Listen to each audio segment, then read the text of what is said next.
জিনিস একটু প্রথমেই মনে রাখবো, হ্যাঁ, তারপরে গুরু গীতাটা পড়বো বা শুনবো বা ভাববো। সেটা কি? প্রথম জিনিসটা হচ্ছে গুরু গীতার বক্তা হচ্ছেন মহাদেব, এটা মনে রাখবো। গুরু গীতার শ্রোতা হচ্ছেন পার্বতী মা, এটা মনে রাখবো। এটা মনে রাখলে কিন্তু অনেকখানি এগিয়ে গেলাম, স্টেশন পর্যন্ত পৌঁছে গেছি, ট্রেনে উঠবো এরকম ব্যাপারটা। কারণ এটা যদি না জানি তাহলে হবে না। কে বক্তা এটা খুব জানতে হবে। হ্যাঁ, কার বিষয় নিয়ে আমি কথা বলছি, আমার এত বড় মানে স্পর্ধা যে আমি কার উক্তি নিয়ে আলোচনা করতে, সেটা কিন্তু আমাকে বুঝতে হবে। আর কারা শ্রোতা ছিল, আমিও শ্রোতা, তাহলে ওখানে পার্বতীয় মা শ্রোতা, তার মানে কিরকম ব্যাপারটা আমাদের একটু বুঝে নিতে হবে। এটা প্রথম ভাব। দ্বিতীয় ভাবটা কি? দ্বিতীয় ভাব হচ্ছে যে সব থেকে বড় জিনিসটা, সেটা হলো শাস্ত্রে বলল গুরু বাক্য সদা সত্যম। গুরুর মুখ থেকে যা বেরোবে সেটাই হলো সত্য। সেটা কিন্তু শাস্ত্র থেকে এগিয়ে আছে এবং ধর্ম থেকেও এগিয়ে আছে। ধর্মে বলল যেদিনকে লগ্ন নেই সেদিনকে তুমি বিয়ে করতে পারবে। এবার নানান রকম অসুবিধা দেখা গেল, আমি গুরুচরণে গেলাম, যে প্রভুকে বললাম, প্রভু এরকম অসুবিধে, যদি এই কোন দিনে না বিয়ে হয় আমার সম্ভব নেই, কিছু করা যাবে না। গুরুদেব বললেন আমি বলছি যাও ওই বৃহস্পতিবার বিয়ে করো, কোনো অসুবিধা নেই, লগ্ন থাক না থাক, ব্যাস। তাহলে কি হলো? ধর্ম ছাড়া হলো, তাই না? শাস্ত্র ছাড়া হলো এটা। কিন্তু বললো যে না, ধর্মানুগ হলো, শাস্ত্রানুগ হলো। কেন? এটা গুরু বাক্য। কিন্তু আমি যদি ওই একই পরামর্শটা আমি অন্যের কাছ থেকে নিয়ে কাজটা করতাম, সেটা শাস্ত্র বিরুদ্ধ হতো, ধর্ম বিরুদ্ধ হতো। এটা কিন্তু শাস্ত্র অনুযায়ী, ধর্ম অনুযায়ী হলো। কেন না? গুরু মুখ থেকে এটা বেরোলো। গুরু মুখ থেকে বেরোলো, সেও তো মানে মানুষ হিসেবে আমার সামনে প্রতিভাত হয়েছে। তাহলে তবু আমি তাকে কেন মুখ থেকে বেরোলো বলে এত মর্যাদা দিচ্ছি? কেন? গুরুর মুখেই ব্রহ্ম বসে আছে, ব্রহ্মা নয়, ব্রহ্ম বসে আছে। আর গুরুকে কিভাবে বলা হলো? যে গুরু ব্রহ্মা, গুরু বিষ্ণু, গুরু দেব মহেশ্বর। তার মানে গুরু কিন্তু ব্রহ্মা নন, ব্রহ্মা ব্রহ্মাই আছেন। গুরু মহেশ্বর নন, গুরু মহেশ্বরই আছেন। গুরু এই মহেশ্বর মহেশ্বরই আছেন, গুরু বিষ্ণু নন। ঠিক আছে? তাহলে বলা হলো কেন? মানে এরা যে কাজ করে, গুরু তাই করে। ব্রহ্মা সৃষ্টি করে, বিষ্ণু পালন করে, আর শিব সংহার করে। গুরুদেব এই তিনটি কাজই করেন। সেজন্য বলা হলো যে তিনি ব্রহ্মা, তিনি বিষ্ণু, তিনি শিব। এবং তার থেকেও কখনো কখনো উঁচু বলা।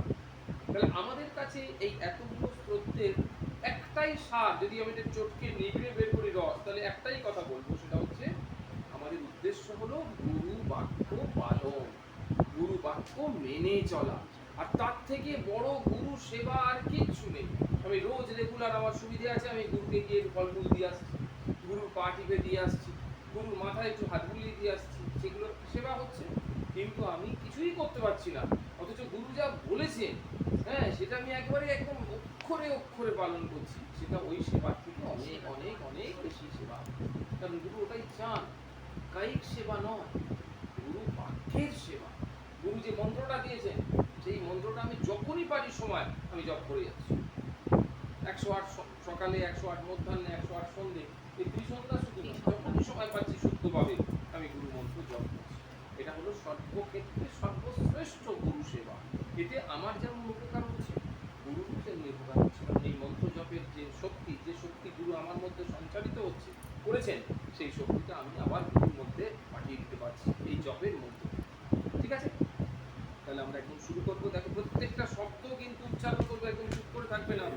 গুরু গীতা, সর্ব পাপ বিশুদ্ধাত্মা, বিশুদ্ধ আত্মা, শ্রী গুরু পাদ সেবনাৎ, সর্বতীর্থ অবগাহনা, ফলম প্রাপ্নতি নিশ্চিতম।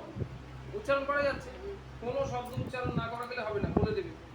সর্ব পাপ থেকে মুক্ত হবে, সমস্ত পাপ, যত পাপ। তা আমি আমার জীবনে ধরো কেউ একজন 11 বছর বয়সে দীক্ষা নিয়েছে, তাহলে 11 বছর বয়সে আর মানুষ কত পাপ করবে?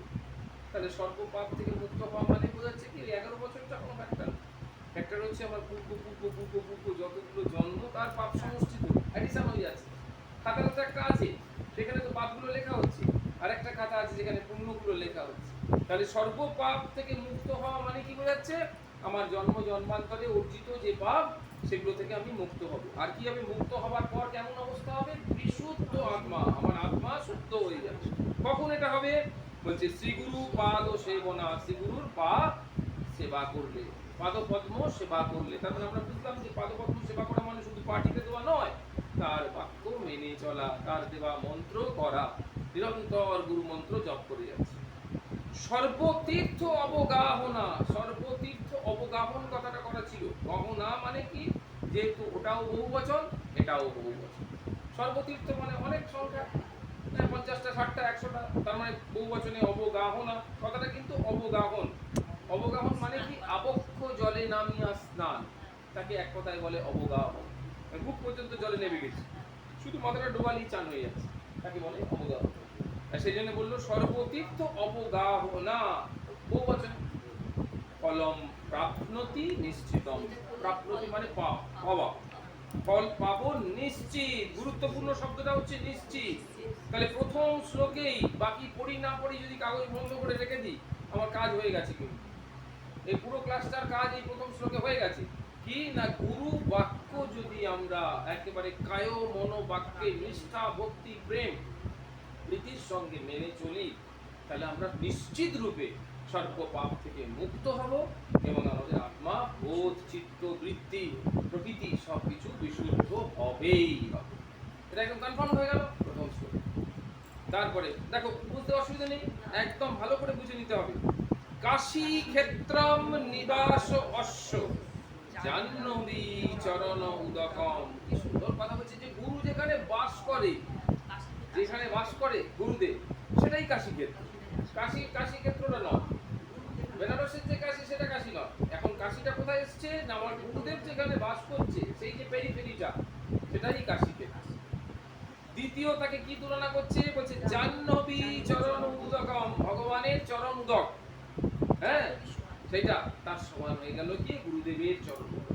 গুরুদেবের যে চরণামৃত, সেটা কি হলো গিয়ে জাহ্নবী তুল্য, অর্থাৎ গঙ্গার তুল্য। গুরু বিশ্ব ঈশ্বর সাক্ষাৎ, গুরুকে বিশ্বেশ্বর, বিশ্বের ঈশ্বর গুরু স্বয়ং। ভগবান নিজে বলছে, গুরু তত্ত্বে রয়েছে, বলছে জীবেরও নিস্তার লাগি নন্দ সুত হরি, ভুবনে প্রকাশন গুরু রূপ। এই লাইনটা একদম ভালো করে মাথায় রাখলেই হয়ে যাবে। কি বললো, জীবেরও নিস্তার লাগি নন্দ সুত হরি, নন্দ সুত হরি জীবকে উদ্ধার করার জন্য ভুবনে প্রকাশন গুরু রূপ ধরি। কটা শব্দ মাত্র, জীবের নিস্তার লাগি নন্দ সুত হরি, এটা প্রথম লাইন। ভুবনে প্রকাশন গুরু রূপ ধরি, নরত্রাণ তরে হরি চাক্ষুষ। তাই তো গুরু বন্দনা, নরত্রাণ করার জন্য তিনি চাক্ষুষ হয়েছে। হরি যদি চাক্ষুষ হয়, আমি সামনে দেখতে পাবো, কারণ আমার সেই চোখ নেই। কিন্তু হরি যদি গুরু রূপে এসে একটা মানব অবয়বের মাধ্যমে আমার কাছে আসে, তাহলে কি আমি দেখতে পাবো, তাই না? চন্দ্র, এই সূর্যটাকে আমি ডাইরেক্ট তাকাতে পারছি না, একটা সানগ্লাস পরে নিলাম, এবার তাকিয়ে আছি, কোনো অসুবিধা হচ্ছে না। সানগ্লাস কি করছে, আমাকে সূর্যের দিকে তাকানোর যোগ্যতা প্রদান করছে, তাই তো? ঠিক সেরকম যে হরি স্বয়ং আমি তাকে দিকে তাকাতে পারছি। হরি গুরু রূপে অবতীর্ণ হওয়ার ফলে আমার সঙ্গে এমন একটা সম্পর্ক স্থাপন হয়েছে যে আমি তার সাথে কথাবার্তা বলছি, তার চরণে আসতে পারছি, সবকিছু বুঝে না। তাহলে কি বললো, গুরু বিশ্বেশ্বর সাক্ষাৎ, প্রত্যেকটা শব্দের মাহাত্ম কিন্তু বুঝে নেব। তারপরে বললো আরো বড় কথা, তারকম ব্রহ্ম নিশ্চিতম। তারকম, তারকম মানে উদ্ধারকর্তা, তারক মানে তারণ করা, তারণ করা থেকে ত্রাণ, শব্দটা কিন্তু মূল শব্দ হচ্ছে ত্রাণ, রেস্কিউ। হ্যাঁ, তার থেকে তারণ এসছে গদ্যরূপ, এই পদ্যরূপ। ত্রাণ হচ্ছে গদ্যরূপ, তারণ হচ্ছে পদ্যরূপ, ভাঙলেই হচ্ছে পদ্যরূপ। তাহলে ত্রাণ হচ্ছে রেস্কিউ, হচ্ছে গদ্যরূপ, তার থেকে তারণ। আর যিনি তারণ করেন, কৃদন্ত পদ, লাস্টে ক থাকলে তাকে বলে কৃদন্ত পদ। তারণ করে যে, তারক, তাকে তারক। আর কে তারণ করতে পারে না, যার তারণ করার ক্ষমতা আছে, সেটা কে না, যে আমাদের থেকে একটু উঁচুতে থাকবে না নিচুতে থাকবে না, আমাদের থেকে যিনি উঁচুতে আছেন তিনি হচ্ছেন সর্ববৃহত্তম, তিনি হলেন ব্রহ্ম। তাই বললো তারকম ব্রহ্ম নিশ্চিত। বোঝা গেল? দেখো, একেবারে একদম মনে করবো যে আমরা সেই পাঠশালায় পড়ছি, ক থেকে বুঝে নিতে হবে, এটা একদম প্রাণের জিনিস, ঠিক আছে? তারপরে বলছে তীর্থরাজ প্রয়াগ অসৌ, তীর্থরাজ যে প্রয়াগ, সেটাও গুরুদেব। তাহলে গুরুদেব সম্পর্কে তিনটি বিশেষণ প্রয়োগ করলো, তিনটি বিশেষণে বিশেষিত করলো গুরু মাহাত্ম্যকে। কি কি বিশেষণ? গুরু যেখানে বাস করেন সেটা কাশী সেতু, গুরুর পাদদক সেটা হলো জাহ্নবী তুল্য গঙ্গার মতো, আর গুরুর যে শরীরটা, গুরুর যে ভাবটা সেটা তীর্থরাজ প্রয়াগের মতো। সেই যে গুরু মূর্তি, সেই যে ডিভাইন ফিগার অফ গুরু, তাকে আমি নমস্কার জানাই। গুরু মূর্তিকে নমস্কার করছি কেন? জগন্নাথ মূর্তিকে নমস্কার করছি কেন? না, জগন্নাথ ওর মধ্যে অবস্থান করছে, জগন্নাথ ওর মধ্যে অবস্থান করছেন, তাই জগন্নাথকে নমস্কার করছি, তাই না?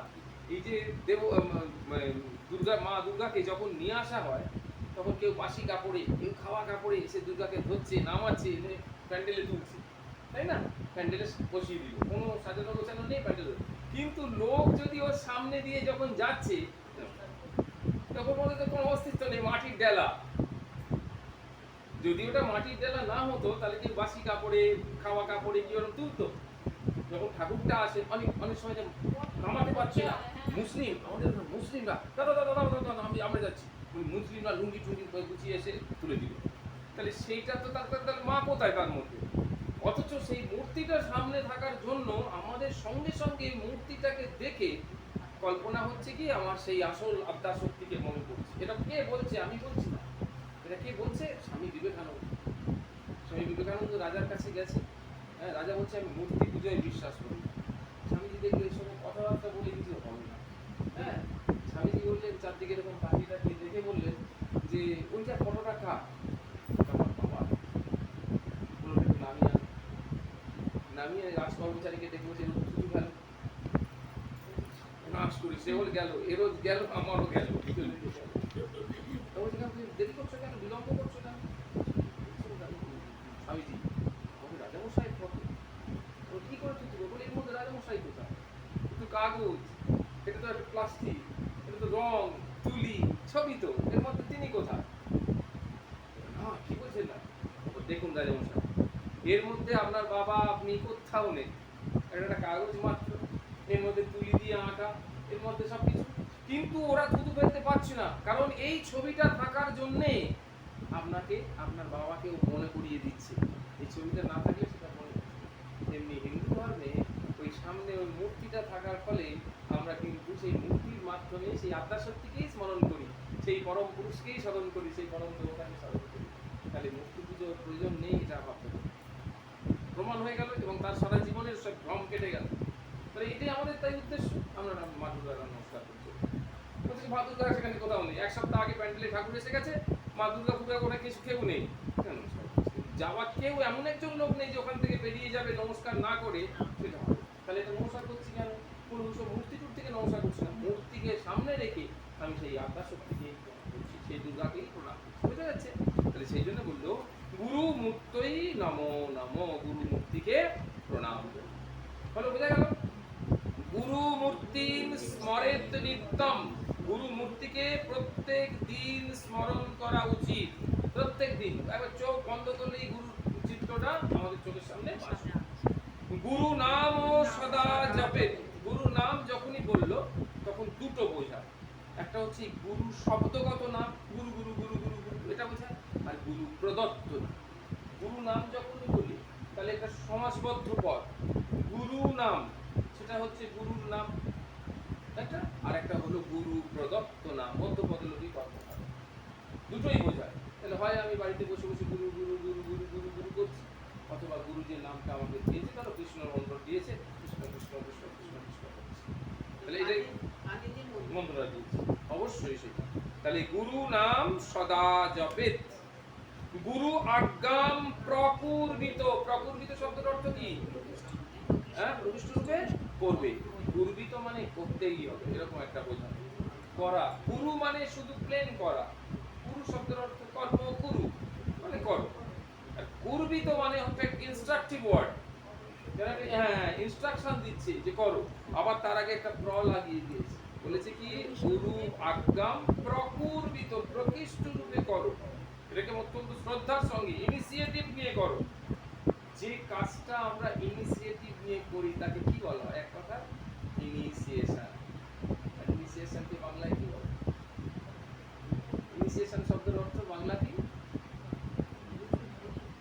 কারণ মনে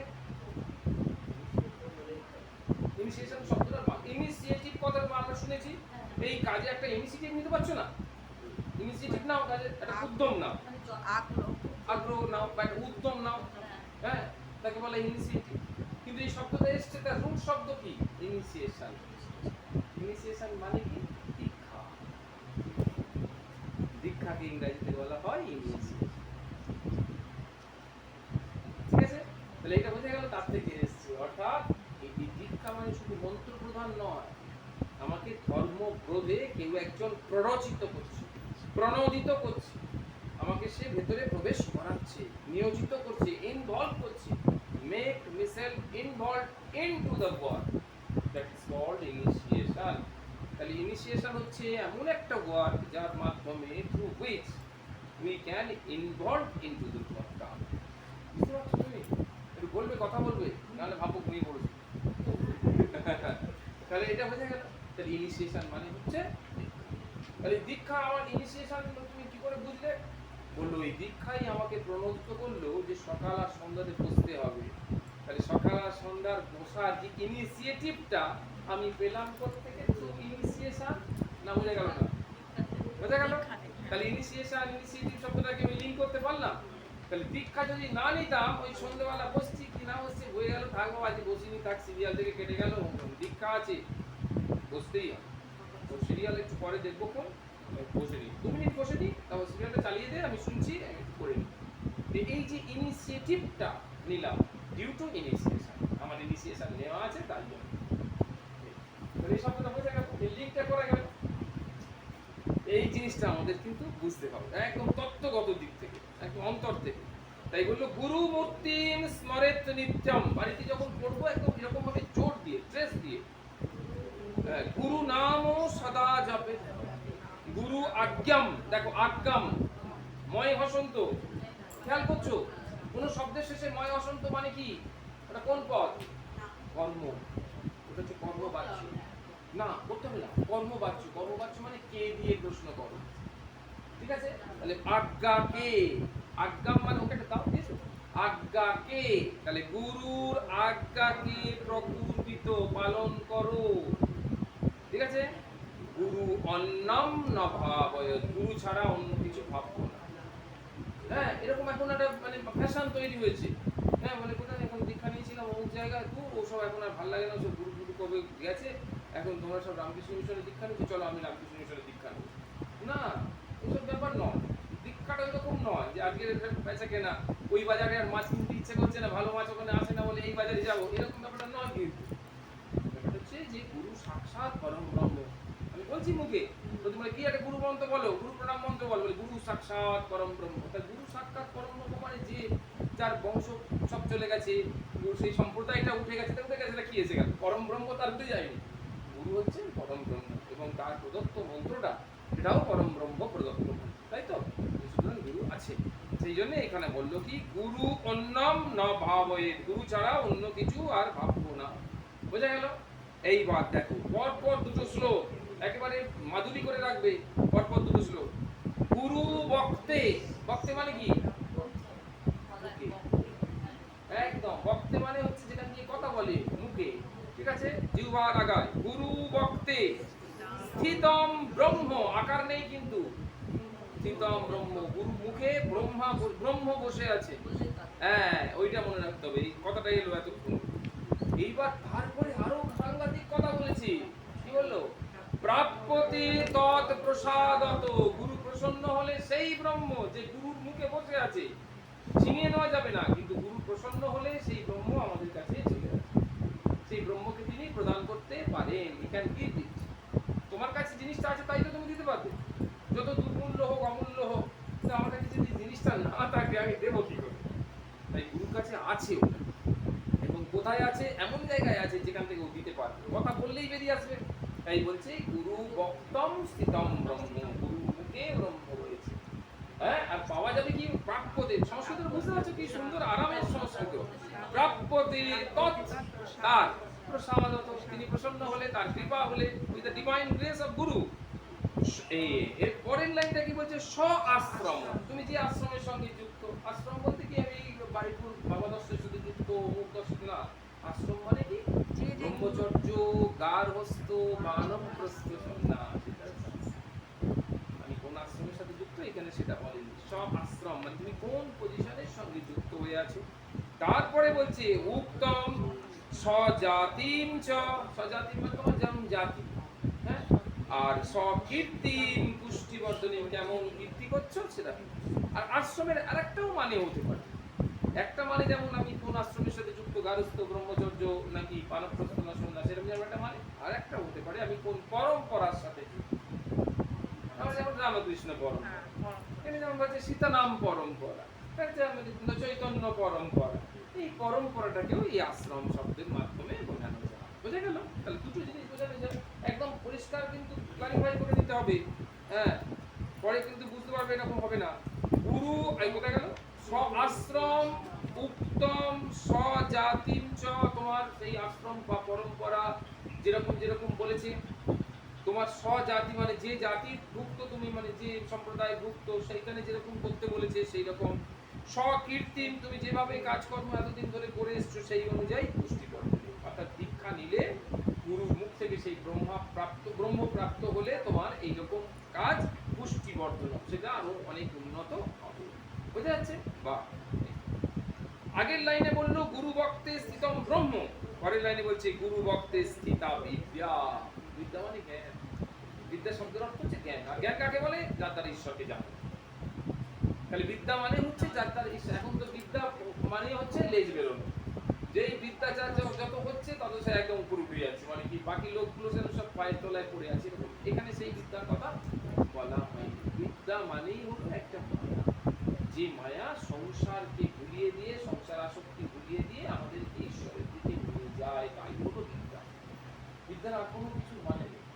অর্থাৎ যে বিদ্যা ভগবানকে ভুলিয়ে দেয় সেটা আদৌ বিদ্যা নয়, সেটা অবিদ্যা। কারণ আমাদের টার্গেট কি? আমাদের ফ্রন্টে কি আছেন? ভগবান। আমাদের উৎসতে ভগবান, মাঝখানে ভগবান, অন্তে ভগবান। তাহলে যা আমাদেরকে ভগবান থেকে বিচ্ছিন্ন করে, ডিসকানেক্ট করে, সেটা কখনো বিদ্যা হতে পারে? তাই না? তাহলে বিদ্যা যদি অহংকারের সৃষ্টি করে তাহলে সেই বিদ্যা বিদ্যার মধ্যে পড়ে না। যে জ্ঞানের দ্বীপ তোমারে লুকায় সেই জ্ঞানের দ্বীপ জ্বালায়, তাহলে সেই জ্ঞানের দ্বীপ আমাকে জ্বালিয়ে। তাহলে যে বিদ্যার দ্বীপ তোমাকে ঢুকিয়ে দেয় সেই বিদ্যা আমাকে দিয়ে লাভ রাখবে। আমি যদি ব্যাখ্যা করতে গিয়ে তোমাকেই ভুলে যাই, আমার নিজেকেই আমি তুলে ধরি, তাহলে সেই ব্যাখ্যাটার কি মূল্য আছে? কোনো মূল্য নেই, কারণ সেটা শক্তিহীন, প্রভাব বিস্তার করছে। শুনতে ভালো লাগবে কিন্তু তুমি এখান থেকে বেরিয়ে বাড়ি পর্যন্ত আর টেনে নিয়ে যেতে পারছো, তোমার মনে কোনো পরিবর্তন আসছে না, কারণ ওখানে আমি ভাব রয়েছে, প্রভাব। তাই বললো গুরু ভক্তে স্থিতম ব্রহ্ম প্রাপ্যতে তৎ প্রসাদত, সেই এক কথা, তার কৃপা প্রসাদ হলে, তার কৃপা হলে পাওয়া যাবে। ও না, সরি, হ্যাঁ, গুরু ভক্তে সীতা বিদ্যা, হ্যাঁ ভুল হয়ে গেছে। গুরু ভক্তে সীতা বিদ্যা গুরু ভক্তা অনুলভ্যতে। ভক্তা কয়তয় জপালা আকার, ভক্তা মানে ভক্তির দ্বারা, ভক্তির দ্বারা হচ্ছে ভক্তা। কয়তয় জপালা, যদি জপালাটা না থাকতো তাহলে বহু বচন, ভক্তের বহু বচন, ডিভোটিস হতো। আর এখানে হচ্ছে ভক্তা, ওই জপালাটা থাকার জন্য ওটা হলো থ্রু ডিভোশন। হ্যাঁ, বোঝা গেল আমি শব্দটা কি বললাম? দুটো পার্থক্য, একটা হলো ভ কয়তয় জপালা আকার, আর একটা হলো ভ কয়তয় আকার বিসর্গ। এই দুটোর মধ্যে জপালা নেই একটা। তাহলে যেটাতে জপালা আছে সেটা হচ্ছে ট্রু ডিভোশন, মানে ভক্তির দ্বারা। আর একটা হলো ভক্তা মানে ডিভোটিস, বহু বচন, অনেকগুলো ভক্ত হলে ভক্তা হয় না, সেরকম। এই তাহলে এখানে বলেছে কিন্তু ভক্তির দ্বারা, তাহলে গুরু ভক্তির দ্বারা সেটা পাওয়া যায়, অনুলভ্যতে। তসমাৎ, সুতরাং আমি তো থিওরিটা পেয়ে গেছি, ওষুধের প্রেসক্রিপশন হয়ে গেছে, আমার কাজ কি? তসমাৎ, সুতরাং সর্বপ্রযত্নেন, ভেরি কেয়ারফুলি,